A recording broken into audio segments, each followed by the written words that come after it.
Bonjour et bienvenue à BD Film en vôtre en 2 minutes. Mon nom est Maxime Beaulieu et cette semaine, je vous parle de Ugly Princess, la nouvelle série de Natsumi Aida, publiée chez Akata en français en 7 tomes, publiée en 2016-2017. La série est terminée, donc pour vous fans de séries qui ne s'éternisent pas, et publiée au Japon en 2014. Alors Ugly Princess, c'est l'histoire d'une jeune femme qui s'appelle Mito et qui se trouve moche. Et c'est un peu son histoire à son école secondaire où elle est un peu le souffre-douleur à cause de son apparence et sa principale critique étant en fait elle-même. Alors, elle fait rencontre d'un jeune garçon duquel elle tombe en amour, et pour se donner du courage, pour lui parler, elle décide de travailler sur elle-même, sur son estime de soi.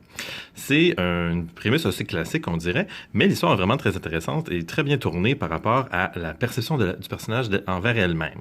On parle moins de comment les autres la voient, quoique c'est important, mais c'est beaucoup sur comment on se trouve. Souvent, on est nos pires critiques et on se trouve soi-même pas beau alors que les autres nous trouvent magnifiques.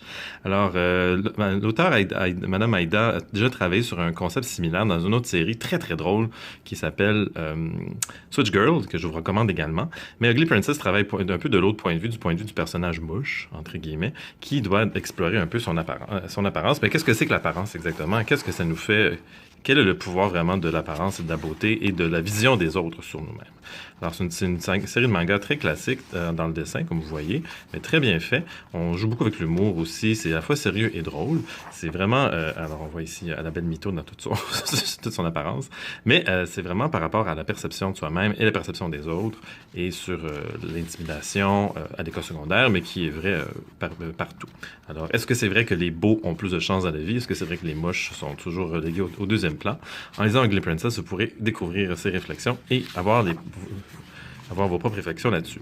Je vous invite également, j'en profite, tout le mois de mai est le mois de la bande dessinée dans les bibliothèques de Montréal. Alors, cette année, notre spécial, c'est le spécial manga. Alors, nous avons concocté un petit dépliant de lecture, de suggestions de lecture des employés et de 6 BDistes québécois, dont Iris et Julien Paris-Sorel. Alors, je vous invite à venir en bibliothèque. On a toutes sortes d'activités gratuites qui se déroulent tout le mois de mai et un dépliant qui vous permettra de lire d'autres mangas si vous avez aimé Ugly Princess et Switch Girl, vous découvrirez d'autres séries aussi drôles et sérieuses et désopilantes les unes que les autres.